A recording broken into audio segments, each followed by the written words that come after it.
जिनके ओजस्वी वचनों से गूंज उठा था विश्व गगन, वही प्रेरणा पूज्य हमारे स्वामी पूज्य विवेकानंद। वही प्रेरणा पूज्य हमारे स्वामी पूज्य विवेकानंद। इथल्या नारायण आणि नारायणी तत्वाला माझा नमस्कार. कालपासून नव्हे 2 दिवस आधीपासून आपण विवेकानंदांचा प्रवास बघतो आहोत की विवेकानंद कसा प्रवास करतात आहे.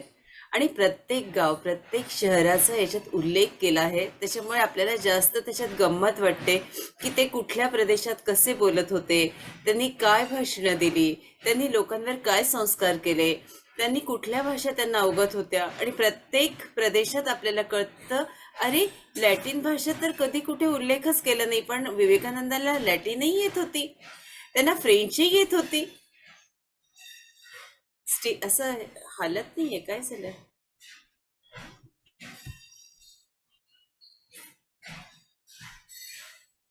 काय हालत नाहीये?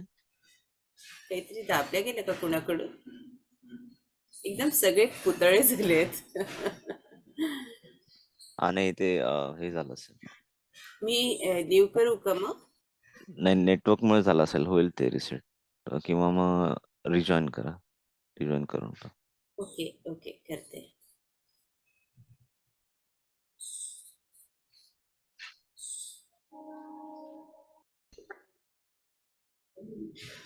इथल्या नारायण आणि नारायणी तत्वाला माझा नमस्कार. गेल्या 4-5 दिवसांपासून आपण स्वामी विवेकानंदांच्या प्रवासाबद्दल जाणून घेतो आहोत. स्वामींनी कसा आणि कुठे प्रवास केला तो, आणि प्रत्येक गोष्टीचा इतका विस्तृत तपशील इथे दिलेला आहे की आपल्याला कळतं स्वामीजींनी कसं मार्गदर्शन केलं, किंवा स्वामीजी काय बोलत होते, स्वामीजींनी कसा संवाद साधला, त्यांनी उदाहरणं काय दिली, त्यांना कुठल्या कुठल्या भाषा अवगत होत्या, त्यांना कुठलं कुठलं ज्ञान अवगत होतं, हे सगळं या अनुक्रमणिकेमुळे आपल्याला समजून येतं. केवळ शिकागोमध्ये स्वामीजी गेले आणि तेवढाच भाषणाचा उल्लेख अनेक पुस्तकांमध्ये आणि युट्यूबवर केला असतो, पण स्वामीजींचा खरा प्रवास अगदी नरेंद्र म्हणजे नोरेन पासून ते विवेकानंदांचा प्रवास टप्प्याटप्प्यानं इथं आपण जाणून घेतो आहोत. आणि हा प्रवास अतिशय रोमांचकारी आहे. स्वामीजींना खरं तर पायाचं दुखणं होतं, त्यांचे पाय दुखायचे, पण तरी इतका कठीण प्रवास त्यांनी कसा केला असेल, इतक्या खडकाळ मार्गामधून ते कसे चालले असतील, सारं अद्भुत आहे. त्यांना रक्तदाब होता, त्यांना डायबिटीस होता, तरी स्वामीजी कसे धडपडत होते, कसे जगत होते. त्यांना रात्र रात्र झोप येईना, निद्रा नाशाचा त्रास होता, आणि तरीही स्वामीजींचं जे काम आहे ते इतक्या थोड्या वयात इतकं काम करणारा हा एकमेव अद्वितीय असंच आपल्याला म्हणावं लागेल. आपल्याला शंकराचार्यांचीही आठवण इथे आपल्याला अगदी नक्कीच येते. मास्टर्स, आता पुढचा प्रवास जाणून घेऊया. कारण प्रत्येक प्रवासात आपल्याला समजतं की स्वामीजींना एक नवीन भाषा येते. लॅटिन भाषेचा कुठे उल्लेखही केला नव्हता, तर लॅटिन भाषा अगदी फ्लुएंटली स्वामीजी बोलतात आहे. तमिळ भाषेचा उल्लेख केला नाही, तर मद्रासमध्ये ते तमिळ आणि तेलुगू भाषेत सुद्धा संवाद साधतात आहे. त्यांच्याजवळ फ्रेंच संगीताचं पुस्तक आहे. म्हणजे जर तुम्ही बघितलं तर स्वामीजींना किती भाषा आणि किती गोष्टीतलं संगीत, म्हणजे केवळ हिंदुस्थानी संगीत नाही तर वेगवेगळ्या विदेशी संगीताची सुद्धा जाण होती. राजमहालात जे विजेचं काम सुरू होतं, त्या विजेचं काम कसं करायचं याचं अगदी विस्तृतपणे विवेचन स्वामीजी त्या इलेक्ट्रिशियनला करत होते. म्हणजे छोट्या छोट्या गोष्टीतून आपल्याला आपले स्वामीजी कळतात. केवळ त्यांनी ध्यान आणि ज्ञान दिलं नाही, तर लोकांच्या जाणीवांच्या कक्षा सुद्धा विस्तारल्यात, आणि कसं जगायचं, कसं आनंदाने जगायचं हे स्वामीजींनी शिकवलं. किती विपरीत परिस्थिती आली तरी आपल्याला कसं त्याला तोंड देता आलं पाहिजे. कारण स्वामीजींची परिस्थिती आपण लहानपणापासूनची अभ्यासली आहे की एका श्रीमंत कुटुंबातील पण कर्जबाजारी झाले, आणि त्यांना कसं परिस्थितीला तोंड द्यावं लागलं, अगदी स्वतःची भूक मारून ते कसे जगले, हा इतिहास जेव्हा आपण जाणून घेतो तेव्हा आपल्याला आपले स्वामीजी कळतात की किती संघर्ष त्यांनी केला आहे. हा एका रात्रीच झालेला सत्कार नाहीये, अनेक खडतर रात्री, अनेक खडतर दिवस स्वामीजींनी घालवलेले आहेत. आणि तेव्हा ते स्वामी म्हणजे नोरेनचे, नरेंद्रचे विवेकानंद झालेत. हा प्रवास खरंच अद्भुत आहे आणि रोमांचकारी आहे. पुढे जाणून घेऊया की काय होतंय. तर एर्नाकुलमला स्वामीजी एर्नाकुलरवरून ते त्रिवेंद्रमला आले आणि हे साल होतं 1892चं. डिसेंबर महिना होता आणि सुंदराम्मा अय्यर यांच्याकडे ते वस्तीला होते, मुक्कामाला होते. अय्यर यांनी अर्थातच प्रत्येक ठिकाणी ते राजमहालात जाऊन यायचे, म्हणजे तिथल्या राजाची कानउघाडणी करण्याचं काम स्वामीजी अगदी अवश्य करत होते, की कुठला राजा कसा वागतो, कसा बोलतो, याचा अगदी त्यांचा जो अभ्यास आहे तो त्यांच्या डायरीत टिपलेला आहे आणि डायरीत टिपल्यामुळे हा जगासमोर येऊ शकला. तर त्यांचा जो राजपुत्र होता तिथला मार्तंड वर्मा त्याचं नाव, तर त्यांनी विचारलं, की तुम्ही इतके सारे भारतभर फिरला आहात, तुम्हाला कुठला राजा आवडला? अर्थातच त्याला कुठेतरी मनीषा असेल, की माझ्या वडिलांचं नाव वगैरे घेतील म्हणून. पण त्यांनी सहज विचारलेल्या प्रश्नावर त्यांनी तेवढंच सहज उत्तर दिलं, की मला सयाजीराव गायकवाड यांची शैली, बडोद्याचे जे सयाजीराव गायकवाड आहे त्यांची शैली खूप आवडली.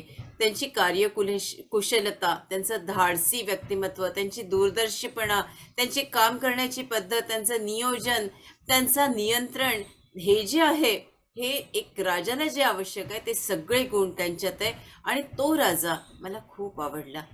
त्याच्यानंतर लहान लहान संस्थानिकांना मी भेटी दिल्या, तर त्याच्यात खेत्रीचे जे अजित सिंग आहे त्यांचं हे वागणं आणि राजकारभार हा चांगला आहे असाही त्यांनी उल्लेख केला. पण दक्षिणात्य जेवढे राजे होते त्यांचा कुठेही उल्लेख त्यांच्या डायरीत नाही. त्यांच्याकडून मात्र थोडीशी निराशा झाल्यासारखं आपल्याला वाटतं, की या संस्थानिकांनी किंवा या राजांनी जसं लक्ष द्यायला हवं होतं तसं ते लक्ष नक्कीच देत नव्हते. नाही तर स्वामी विवेकानंदांच्या डायरीत त्याचा उल्लेख मात्र जरूर आला असता. आता कन्याकुमारी. कन्याकुमारी म्हटल्यावरच आपल्याला स्वामीजींचं सुंदर ही अशी मूर्ती आपल्या डोळ्यासमोर येते आणि सागराच्या लाटा आपल्याही मनावर आदळतात कुठेतरी. अशा म्हणजे सुख वाटतं त्या कन्याकुमारी या शब्दातच एक आनंद आहे. कन्याकुमारी 5 अक्षरी शब्द, पण सच्चित आनंद देणारा हा शब्द आहे आणि इथे जाण्याची आता स्वामीजींनाही ओढ लागली होती. त्यांना 2 शिळा दिसत होत्या. एक शिळा जी होती तिथे आपल्या पार्वती देवीनी महादेवाला मिळवण्यासाठी म्हणजे कन्याकुमारीनी तपस्या केली होती आणि ही तपस्या त्या खडकावर ते खडक तिथले लोक पूजत होते, की ही पार्वतीनं केलेली तपस्या आहे, इथल्या कन्येनं केलेली तपस्या आहे आणि त्याच्यामुळे त्याला एक पावित्र्य आलं होतं. स्वामींनाही वाटत होतं मला या खडकावर जायला हवं. हा खडक अद्भुत आहे आणि जे शार्क मासे होते ते असे अगदी उंच उंच उडत होते. नावाडी दिसत होता, पण नावाड्याला द्यायला पैसेही स्वामीजींकडे नव्हते. अगदी 1 पैसाही नाही. आणि मग जायचं तर कसं? स्वामीजींनी उडी घेतली आणि पोहत पोहत पोहत ते त्या खडकावर गेले. याचा उल्लेख त्यांचे साक्षीदार आहे, की त्यांनी केलेला आहे. त्याच्यातलं एक नाव आहे, म्हणजे स्वामीजींना त्या जागी जायचं होतं आणि स्वामीजी हे 3 दिवस तिथे होते. कारण त्यांच्या गुरूंनी त्यांना सांगितलं होतं, की मी तुला निर्विकल्प समाधीचा कधीही म्हणजे याच्यानंतर अनुभव घेऊ देणार नाही. कारण तू जर तू निर्विकल्प समाधीमध्ये गेला तर तू देशसेवेला मुकशील आणि तू स्वतःचा आत्मोन्नती करशील, पण देशाचं काय? तुला तर सगळ्यांच्याकडे लक्ष द्यायचंय आणि सगळ्यांना घेऊन चालायचंय. तर हे नोरेन, तू आता कधीही याच्यानंतर त्याची जी किल्ली आहे निर्विकल्प समाधीची, ती तर मी माझ्याजवळ ठेवीन. मास्टर्स, हेच एक उद्देश सांगते, की पितामह पत्रे सरांनी जेव्हा ध्यान आणि ज्ञान दिलं तेव्हा त्यांनी ही गोष्ट सगळ्यांना सांगितली होती, की ध्यानाची मजा ही तुम्ही घेता, पण तुम्ही घेता तीच मजा, तोच अनुभव आणि तीच अनुभूती तुम्ही जेव्हा दुसऱ्यांना देता ना, तेव्हा तो खरा विकास. किंवा तुम्ही तुमच्यापर्यंत ह्या सगळ्या गोष्टी ठेवल्या तर ह्याचा ध्यानाचा विकास कधीच होणार नाही. तर त्याच्यामुळे हे गुपित या गोष्टी तुम्ही तुमच्यापर्यंत ठेवू नका. तर हे जगासमोर प्रत्येकाला त्यांनी आम्हाला सांगितलं होतं, की तुम्ही याचा प्रचार आणि प्रसार करा. मला आज त्यांचीच आठवण येते आहे, की त्यांनी सांगितलेली ही गोष्ट आपल्यापर्यंत पोहोचवावी. त्यांचं विचार चक्र हे फिरत होतं आणि अमाप धन हवं का? कारण इथली जनता ही गरीब होती. तर इथली जनता गरीब आहे, तर पैसा कुठून आणायचा? कारण प्रत्येक गोष्टीसाठी, प्रत्येक जेव्हा चांगली गोष्ट किंवा काम करायचं आपण म्हणतो, तेव्हा पैशाची आवश्यकता असते आणि मग पैसा कुठून आणायचा? तर पैसा आणायला त्यांच्या समोर फक्त अमेरिका हे राष्ट्र आलं. मग अमेरिकेला पैसे मागतील असे तर स्वामीजी नव्हतेच, कारण स्वतःचा चरितार्थ चालवायला सुद्धा त्यांनी काली मातेला काही मागितलं नव्हतं हो. म्हणजे 3दा ते गेले मंदिरात की मला माझ्या आई वडिला माझ्या घरातल्या लोकांना एक म्हणजे केवळ जेवण तरी मिळू दे, ही त्यांची मनीषा होती. प्रत्येकालाच वाटतं ना की आपल्या घरातल्या लोकांना निदान हे दिवस तरी बघायला मिळू नये. पण ती त्यांची मनीषा होती. पण काली मातेसमोर गेल्यावर त्यांनी कधीच म्हटलं नाही की माझ्या घरच्यातल्या लोकांना तू अन्न दे, धान्य दे. उलट त्यांना लाज वाटली. शेवटी तिसऱ्या ह्याच्यात ते म्हणतात की मला लाज वाटली की एवढ्या काली मातेला मी असं म्हणावं, असा विचार तरी मी कसा करू शकतो. आणि मग ते काही अमेरिकेला मागणार होते का? निश्चितच नाही. त्यांच्या मनात काय होतं, ते इथलं ज्ञान, इथल्या ऋषीमुनींनी दिलेलं ज्ञान, हे जे गुपित आहे, इथलं जे गुपित आहे, इथलं जे ज्ञान आहे, ते अमेरिकन लोकांना सांगावं. इथल्या हिंदू धर्माचा प्रचार आणि प्रसार तिथे करावा की आमचा धर्म किती व्यापक आहे. तुम्ही जे आमच्यावर जे आक्षेप ठेवता आहात, तुम्ही जी टीका करतात, ती पूर्ण खोटी आहे आणि याला तडा गेलाच पाहिजे. याच्यासाठी त्यांची तळमळ होती आणि त्याच्यासाठी काल आपण संदर्भ बघितला की लोकमान्य टिळकांनी त्यांच्यावर लेख लिहिला होता की एवढं मोठं महान कार्य करणं हे काही साधी गोष्ट नव्हती आणि तेही परदेशातील लोकांना आपल्या संस्कृतीबद्दल जाणीव करून देणं, ही तर गोष्ट खूपच मोठी होती आणि ती स्वामी विवेकानंदांनी केली आहे. तर 3 दिवस याचे 2 साक्षीदार मी आपल्याला उल्लेख केला की एक होते रामसुबा अय्यर आणि दुसरे होते सदाशिवम पिल्ले. हे 2 साक्षीदार याला हे सांगणारी कथा सांगण्यामागे कारणीभूत आहेत आणि त्यांनी त्यांच्या डायरीमध्ये याचा उल्लेख केल्यामुळे ही गोष्ट आपल्यापर्यंत पोहोचली की स्वामीजी 1892 मध्ये 24 ते 26 डिसेंबर त्या खडकावर होते. आता त्या खडकावर होते आणि त्यांच्यामध्ये खूप असं परिवर्तन झालं, तर नेमकं कुठलं परिवर्तन झालं, हा प्रश्न आपल्या सारख्या अगदी सर्वसामान्य माणसाच्या मनात येतोच ना, की नेमकं तिथेच काय परिवर्तन झालं. एक तर त्या जागेचं महत्वच खूप वेगळं आहे की तिथे तपश्चर्या केली आहे ती साक्षात पार्वती देवीनी. दुसरं म्हणजे नरेंद्रला ती जागा खुणावत होती. नरेंद्रनाथांना सारखं जाणवत होतं की जो काही आरंभ करायचा आहे तो या जागेतूनच करायचा आहे. तिसरी गोष्ट की रामकृष्ण त्यांच्यात पूर्णपणे विलीन झाले होते. त्याच्यामुळे जे ज्या गोष्टी ठरत होत्या त्या रामकृष्णांच्या इच्छेनुसारच ठरत होत्या. याचा प्रत्येक ठिकाणी आपण प्रत्यय बघतो की त्यांनी त्यांना गुरु सुद्धा बदलू दिले नाही. त्यांना ते हे जाणवलं की हा धर्म सोडून एका वेगळ्याच हठयोगाला लागू शकतो. या गोष्टी सोडून कैलासधामावर विलीन होऊ शकतो आणि त्याच्यामुळे ते सारखे आपल्या एक लहान बघा मांजर कसं आपल्या पिल्लांची काळजी घेतं, त्याला असं दातात पकडून 7 ठिकाणी फिरवतं. जसं प्राण्यांचे तसं आईचं पण आहे. आई पण आपल्या लेकराची काळजी घेत असते. ती आपल्या लेकराला ते चांगलं घडावं याच्यासाठी ती किती अपार कष्ट करत असते. तशीच गुरुमाऊली असते. गुरुमाऊली सुद्धा आपल्या लेकराची काळजी घेत असते. इथे परमहंसांचं आणि स्वामी विवेकानंदांचं नातं हे असंच आहे. ते त्यांची किती अपार काळजी घेतात. म्हणजे जिवंत असताना तर ते घेतच होते. जिवंत असताना तर ते अगदी भाव विभोर व्हायचे स्वामी विवेकानंदांना बघून, की "नोरेन तू किती दिवस लावले रे?" हे म्हणणारे परमहंस, "नोरेन आता मला काळजी नाही रे. मी तुला सगळं दिलं आणि मी फकीर झालो."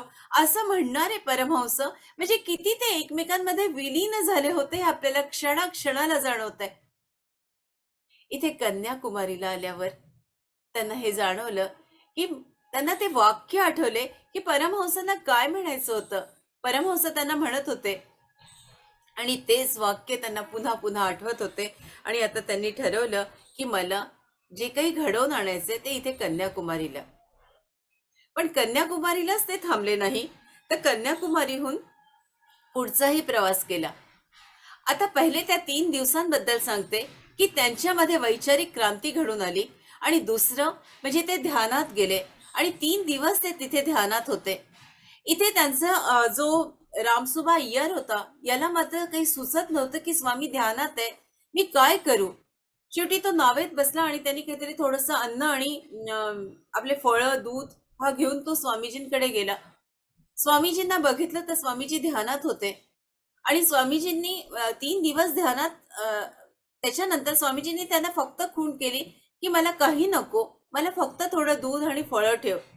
त्या खुणीसरशी त्यांनी त्या शिळेत जो थोडासा असा स्पेस होता त्यामध्ये ती फळं आणि दूध ठेवले आणि तो परत फिरला.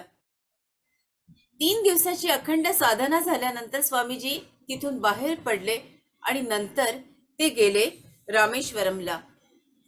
रामेश्वरम 1893 म्हणजे जानेवारी महिना, आणि पांडेचेरी मार्गे ते मद्रासला आले.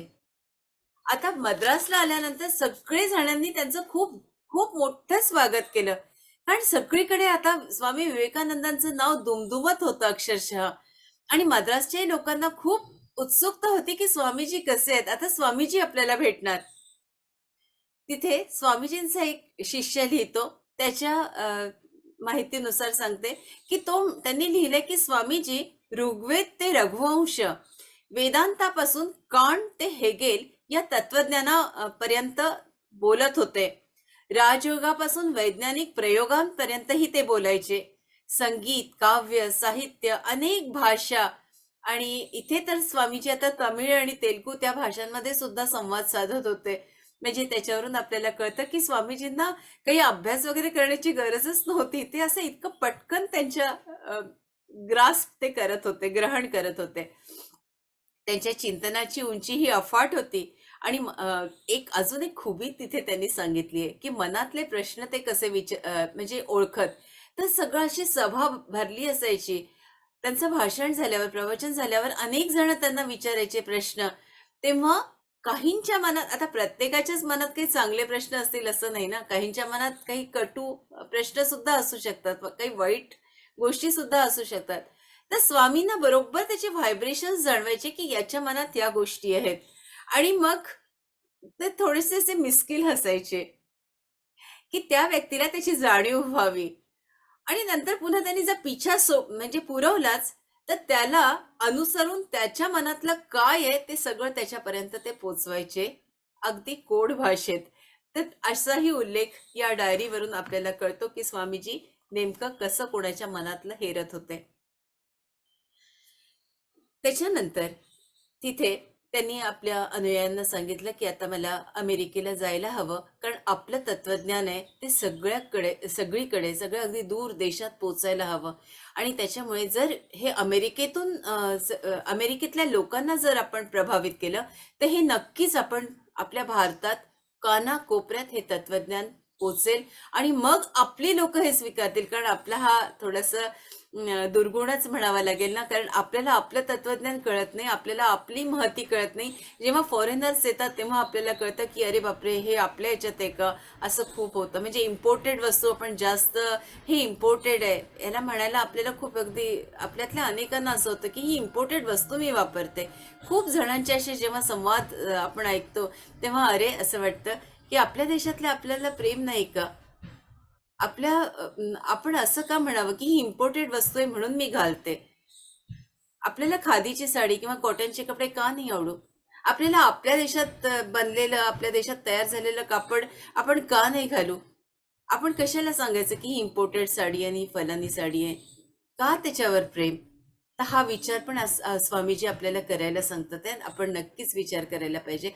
आपल्या पहिल्या देशातलं घ्यायला हवं. आपल्याला विनोबांनी शिकवलंय ना, पहिले तर आपल्या गावातलं, नाही मिळालं तर शहरातलं, आणि नाहीच मिळालं तर मग आपल्या देशातलं, पण विदेशातलं नको. सहसा प्रयत्न करूया की ज्या काही वस्तू आपल्या घरात येतात आहे त्या आपल्या देशातल्या हव्या.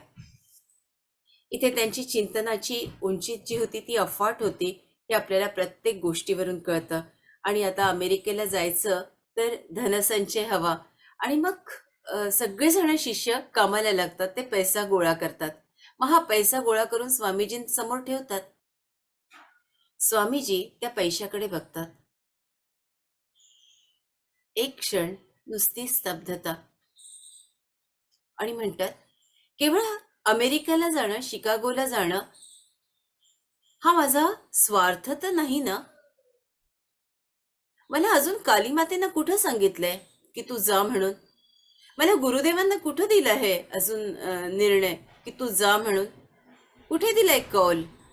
अजून तर काही कौल नाही. मग मी हे म्हणतोय, हे केवळ मी माझ्या इच्छेनं म्हणतोय का? मला हे पैसे नकोयत, ही गोरगरिबांमध्ये वाटून टाका. साऱ्या शिष्यांना क्षणभर काहीच कळत नाही की अरे इतके परिश्रम करून आम्ही इतका पैसा जमा केलाय, अमेरिकेला जायचं, शिकागोला जायचं, तिथल्या सभेमध्ये स्वामीजी बोलणार, आणि तुम्ही एका क्षणात सांगता की पैसे वाटून टाका. पण दुसऱ्याच क्षणाला तो सगळा पैसा गरिबांमध्ये वाटला जातो. आणि नंतर पुन्हा स्वामीजी परमहंसांना म्हणतात, मला कौल मिळाल्याशिवाय, मला काली मातेनं सांगितल्याशिवाय मी जाणार नाही. विदेशी सत्ताधीशांना आपल्या प्राचीन धर्माबद्दल जर शिकवण पोचवायची असेल, तिथल्या आपल्या किल्ल्याला, म्हणजे आपला जो किल्ला आहे धर्माचा, धर्माच्या किल्ल्याला त्यांनी सुरुंग लावलाय, आणि तो सुरुंग बघणारे आपण तमासगीर होणार आहोत का, की आपण खरंच प्रयत्न करणार आहोत, आणि आपल्याला प्रयत्न करायला नको का? परमहंसा, मला अजून कळत कसं नाहीये की तुमच्याकडून कुठलाच कौल का मिळत नाहीये, हा प्रश्न ते स्वतःला विचारतात. आणि त्याच रात्री त्यांना स्वप्न पडतं. ते स्वप्न असं की समुद्रातून परमहंस पोहतात आहे, आणि ते नरेंद्रनाथांना म्हणतात आहे, तू ये माझ्या मागे, तू ये माझ्या मागे, तू ये, हाक मारतात आहे. आणि त्यांना परमहंसांची हाक येते की परमहंसांच्या मागे आता आपल्याला जायचंय. आणि त्यांना कळतं की नाही, मला आता शिकागोला गेलंच पाहिजे. आणि ठरवतात, सांगतात आपल्या अनुयायांना की आता मला तिथं जाणं भाग आहे, ही परमहंसांची आज्ञा आहे.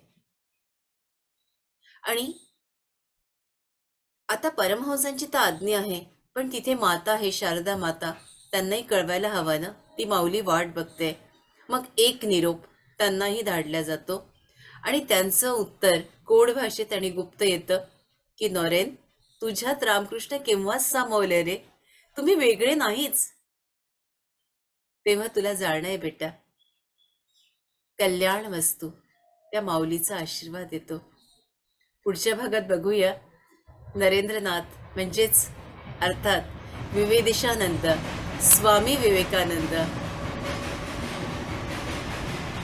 हे भव्य दिव्य रूप अमेरिकेतील शिकागो मधलं सर्वधर्म सभाभवाच्या सभेत बोलणारं हे रूप उद्या. नक्कीच मी रजा मागते, आपण ध्यानाला बसूया. असं वाटतं थांबूच नाही, त्यांच्याबद्दल बोलत राहावं आणि ऐकत राहावं. मी सगळ्यांना विनंती करते, मास्टर्स माझा आवाज फक्त क्लिअर आहे का, एक मला खून करा. Thank you, thank you. आपले सुंदर डोळे मिटण्याच्या आधी थोडंसं पाणी पिऊन घ्या, आणि हसणं कंपल्सरी आहे हो, हसलं नाही की ध्यान होत नाही नीट. मास्टर्स, आपले चष्मे बाजूला काढून ठेवावे, खूप छान गोड हसू चेहऱ्यावर ठेवावं, आणि नंतर आपले सुंदर डोळे, आपले डोळे सुद्धा स्वामी विवेकानंदांचे डोळे आहेत. आपलं अंतरंग, आपलं हृदय, आपलं शरीर,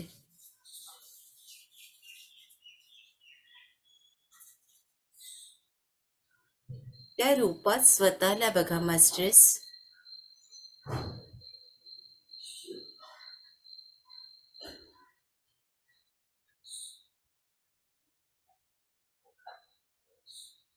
अगदी पावलापासून बघा स्वतःला.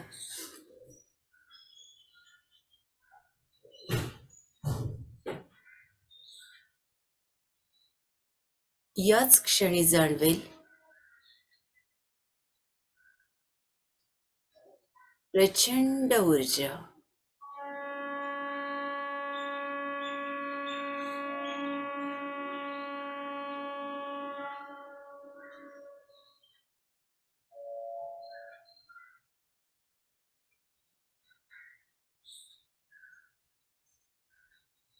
एकदम शांत व्हा मास्टर्स.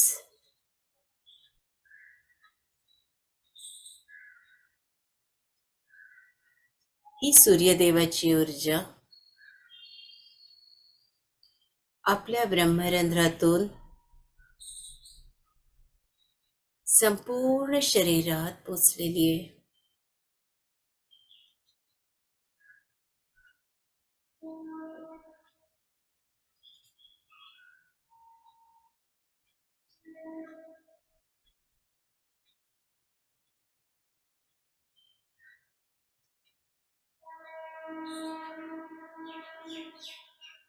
तीनदा ओंकार घ्या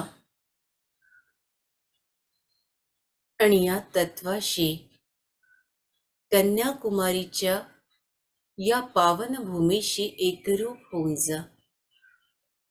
सगळ्यांनी म्हणायचंय ओम.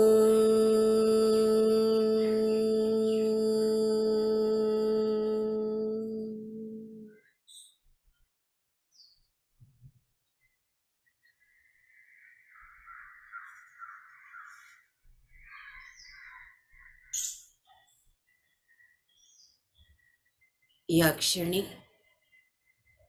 आपल्या पावलापासून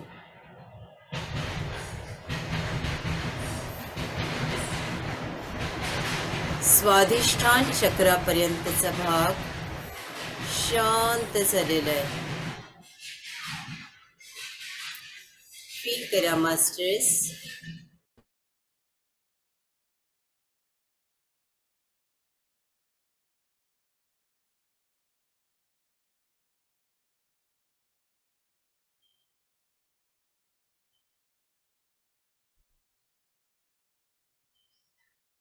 दुसरा ओंकार ओम.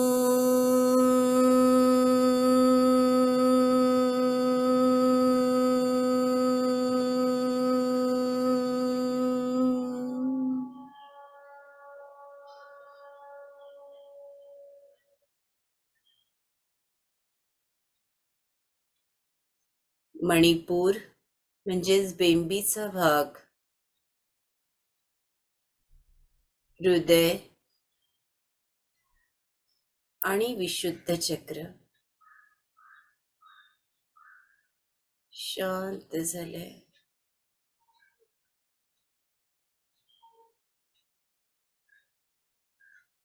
आपली संपूर्ण पाठ, स्पायनल कॉर्ड शांत झालंय.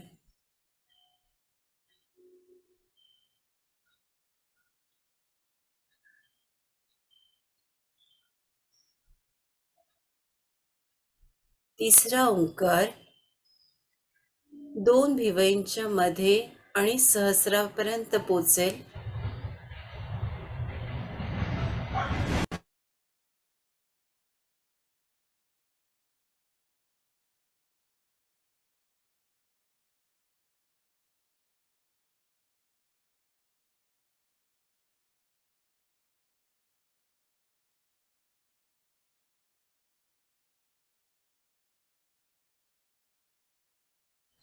लक्ष आज्ञाचक्रावर आणि ओंकार पोचवायचंय सहस्रारापर्यंत.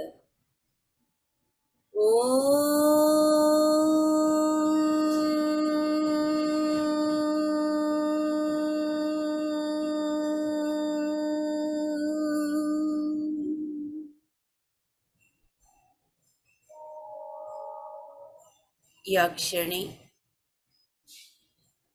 ब्रह्मांडाच्या सगळ्या ऊर्जेशी आपण एकरूप झाला आहात.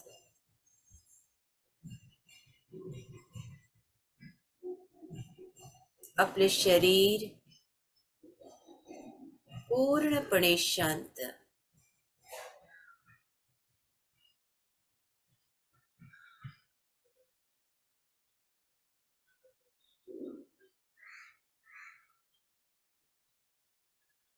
आवाहन करते स्वामी विवेकानंदांना.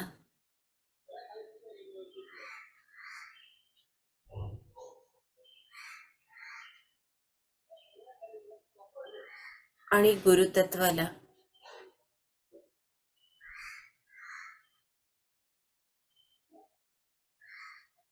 आपल्या गुरूंचा हात पकडून ज्यांना तुम्ही मानता मास्टर्स. 5 पायऱ्या खाली उतरा. 5, 4, 3, 2, 1, 0.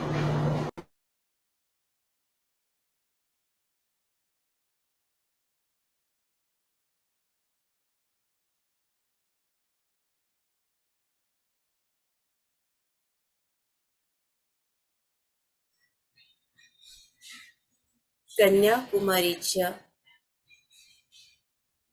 या विशाल खडकावर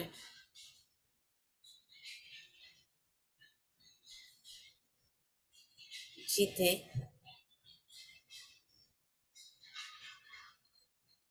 माता पार्वतीनं तपश्चर्या केली,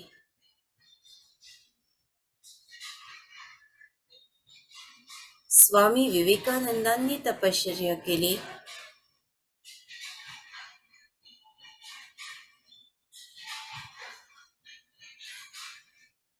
इथे आपण आपल्या गुरूंच्या सोबत एका गोल वर्तुळात बसलेलो आहोत.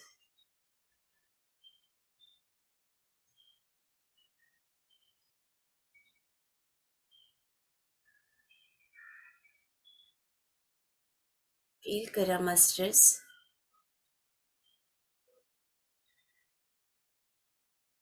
हा आवाज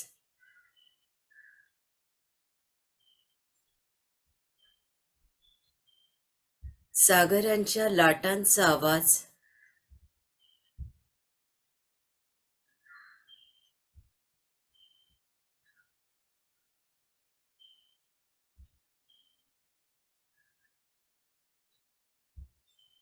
एक लाट दुसऱ्या लाटेवर आदळते,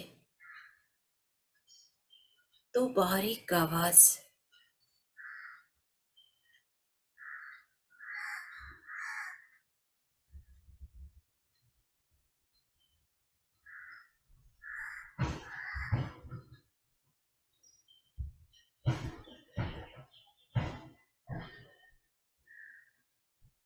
पाखरांच्या किलबिलण्याचा आवाज,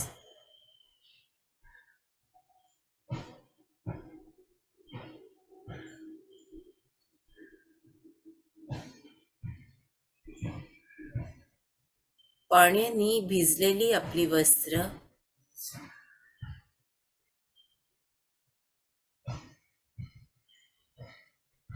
आपल्या गुरूंचा स्पर्श,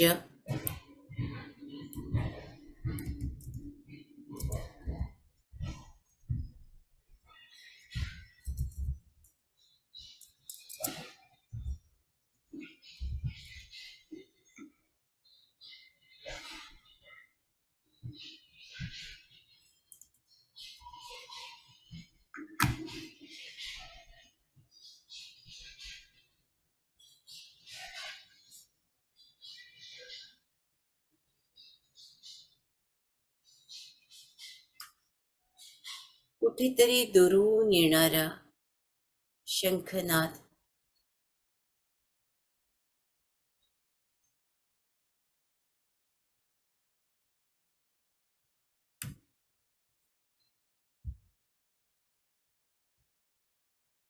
पांच विशालकाय लहरें जिनको देखने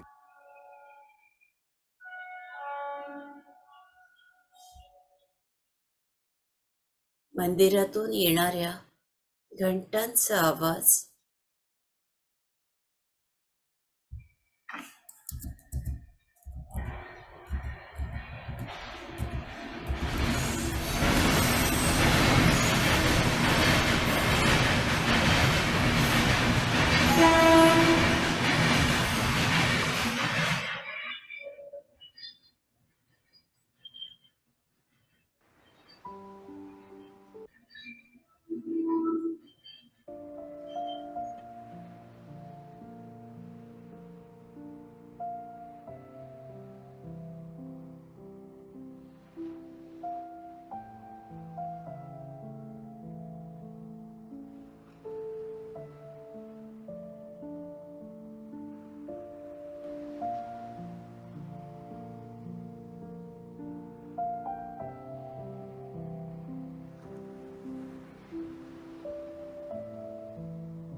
सूर्याची असंख्य किरणं आपल्या शरीरात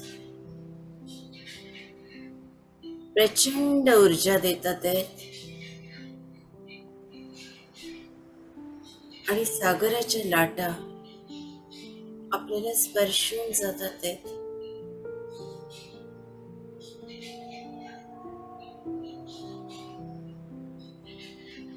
या ऊर्जेशी आपण एकरूप झालो आहोत. फील करा मास्टर्स, ऊर्जा प्रचंड वाढलेली आहे.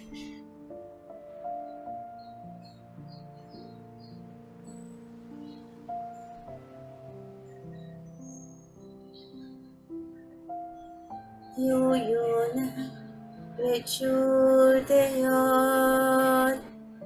तत् सवितुर्वरेण्यं भर्गो देवस्य धीमहि धियो यो नः प्रचोदयात् तत् सवितुर्वरेण्यं भर्गो देवस्य धीमहि धियो यो नः प्रचोदयात् तत् सवितुर्वरेण्यं भर्गो देवस्य धीमहि. तुम्ही पूर्ण ट्रान्स मध्ये गेलात. पूर्ण शून्यता.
मास्टर्स, ही संपूर्ण ऊर्जा आपल्या शरीरात स्थिर होते. ती शरीरातील कणाकणात स्थिर होऊ देत. 2 मिनिटं तो अनुभव घ्या मास्टर्स.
चैतन्य तिकडे येऊ मास्टर्स. आपल्या गुरूंना दंडवत प्रणाम. गुरु तत्वाला दंडवत प्रणाम. कन्याकुमारी या धामाला, पावन धामाला दंडवत प्रणाम. परमहंस माता शारदा माता आणि स्वामी विवेकानंदांना दंडवत प्रणाम.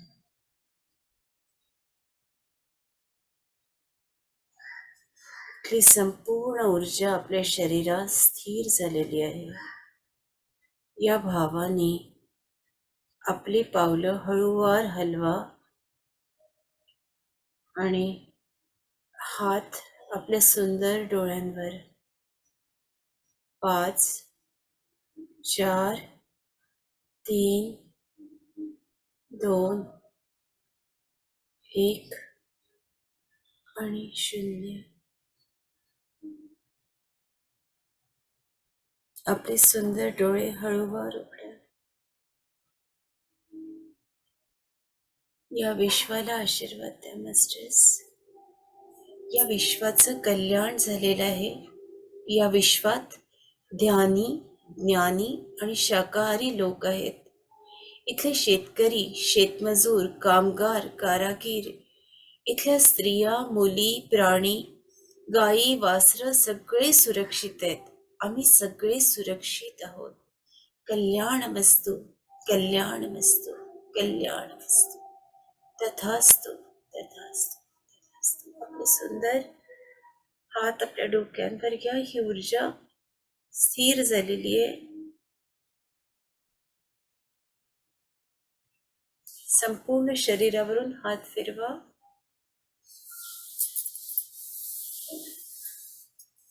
खूप ऊर्जा होती.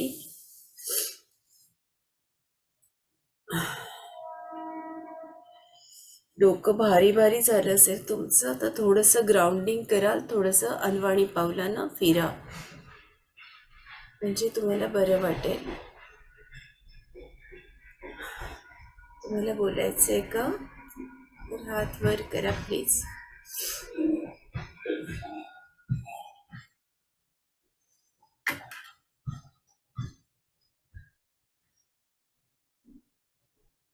कोणी नवीन मंडळी आली असतील तर कृपा करून आपला माईक सुरू करा आणि सांगा आपल्याला कसं वाटलं ते. नवीन मंडळींना मी विनंती करते, कारण आपल्या कळलं तर बरं होईल. बोला. मला बोलायचंय वृषाली. हा बोला. अगं ऋषाली, ऋषाली. हो. हा ऋषाली, नाव लिहिशील ग बाई.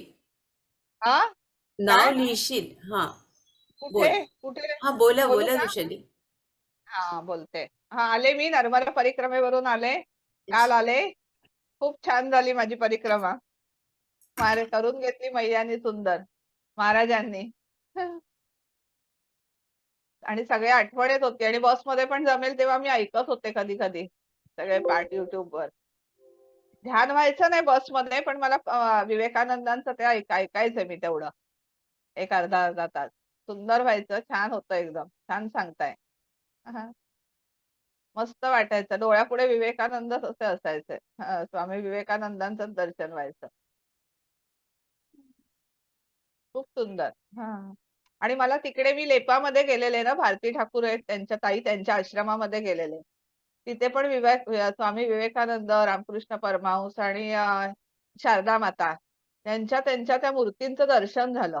त्यांना तिकडे ते त्या मूर्ती त्यांना मिळालेल्या, म्हणजे आपोआप त्यांच्याकडे आलेल्या एका ठिकाणाहून. एक कथा आहे त्यांची, ती तुम्हाला माहिती आहे की नाही? सगळ्यांना माहिती नाही. माहिती आहे ना? खूपच सुंदर आहे ती. इन्स्टिट्यूट टेक्नॉलॉजी पण खूप छान, त्या कार्य खूप छान आहे त्यांचं. खूप छान वाटलं सगळं बघायला. खूप सुंदर आहे. हा हा, तिथे दर्शन झालं मला, आणि इथे आल्यावर हे ऐकायला मिळालं. काही योग आहे माहिती नाही बघा. पहिलं दर्शन झालं त्या मूर्तींचं सुंदर, आणि आता नंतर आल्यावर हे सगळं ऐकायला मिळालं स्वामी विवेकानंदांवरचं तुमच्या मुखातून. हं, छान झालं खूप. हा, धन्यवाद. खूप धन्यवाद ऋषाली ताई. खूप धन्यवाद. बोला राधिका ताई.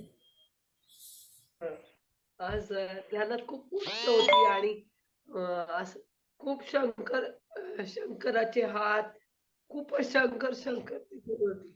खूप म्हणजे विराट रूप दिसत होतं त्यांचं. नंतर विश्वरूप दर्शन झालं. नंतर गायत्री मात्रा, ओम भूर्भुवः स्वामीच म्हणत होते जसे काही.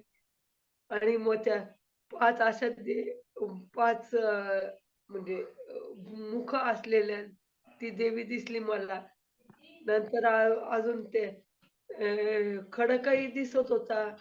त्याच्यानंतर ती देवी अशी काय ती आराधना करतीये. नंतर स्वामी विवेकानंद असे त्यांच्या भोवती वलय दिसत होते स्वामी विवेकानंदांच्या. मग खूपच आज डीपमध्ये गेले होते मी. खूप छान ध्यान झालं ते. धन्यवाद. आत्मवंदन ताई. मी रजा घेऊ आपली. धन्यवाद, नमस्कार. आपला दिवस खूप खूप आनंदात जाऊ. Have a nice day. जय श्रीराम.